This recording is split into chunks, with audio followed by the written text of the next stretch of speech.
vous ai demandé de venir nous voir parce que vous avez participé à une session fort intéressante sur le suivi des patients après hospitalisation pour insuffisance cardiaque.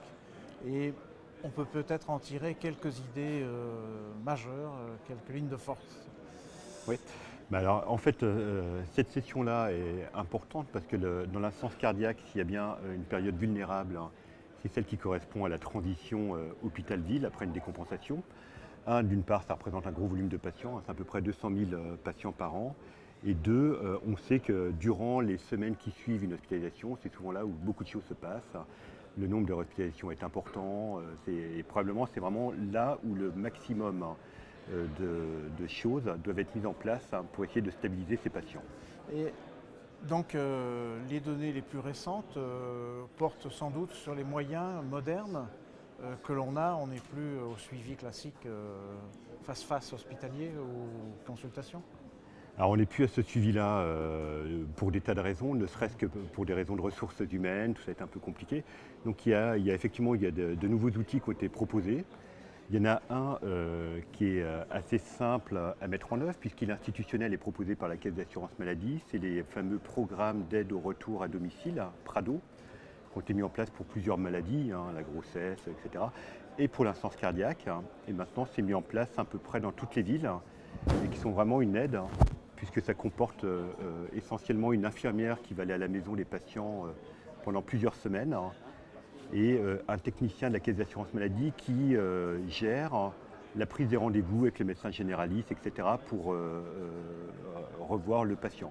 Donc ça peut être vraiment bien, notamment dans les structures où on est un peu débordé, où il n'y a pas de référentiel cardiaque, où il y a vraiment un défaut de ressources humaines, où le délai de consultation avec le cardiologue risque d'être un peu long. Donc, Prado, c'est une véritable aide.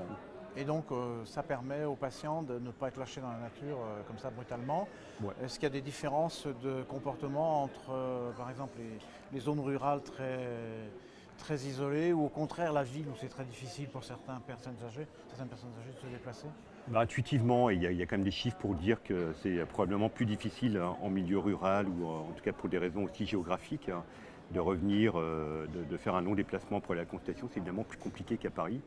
Encore que tout ça soit probablement relatif, mais oui, probablement que c'est plus pertinent en milieu rural. Un autre outil qu'on a développé au cours de cette session-là et qui est très intéressant, ce sont les outils de télémédecine qui existent déjà depuis un certain nombre d'années, qui sont développés, avec des résultats qui peuvent être un petit peu parfois intermédiaires en fonction du type de patient auquel on s'adresse. On n'a pas eu la preuve aujourd'hui que ça a changé quelque chose en termes de morbimortalité. Oui et non. Oui et non. Non, si, il y a quand même beaucoup d'études et certaines très positives. Il y a des choses, on sait que ça ne va pas fonctionner par exemple chez les patients qui ne sont pas très malades. On sait que ça ne va pas fonctionner chez les patients très graves. On sait que ça fonctionne également très mal chez les patients dépressifs ou en tout cas qui ne jouent pas le jeu.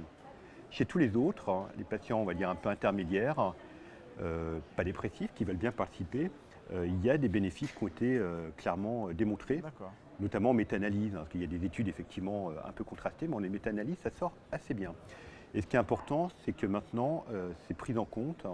Il y a des modalités de remboursement, donc on peut faire de la télémédecine officiellement et se faire rembourser, en partie en tout cas, pour ce type d'acte.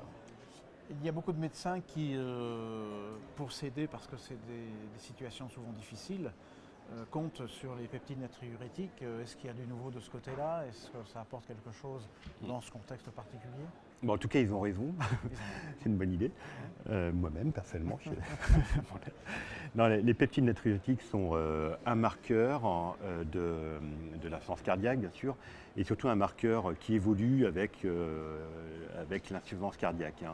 Et l'intérêt des peptides natriurétiques, c'est que ça donne un marqueur métrique.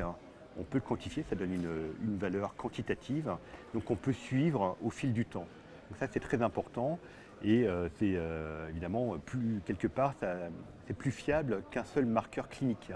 Donc ça ne remplace pas le jugement clinique dans son intégralité, mais ça donne un outil quantitatif fiable qu'on peut suivre de façon répétée. Donc clairement, dans cette période qu'on évoque, cette vulnérabilité post-hospitalisation, à mon sens, ça me paraît maintenant indispensable d'avoir un dosage de BNP ou de NT-proBNP de référence de référence. à la sortie de l'hôpital.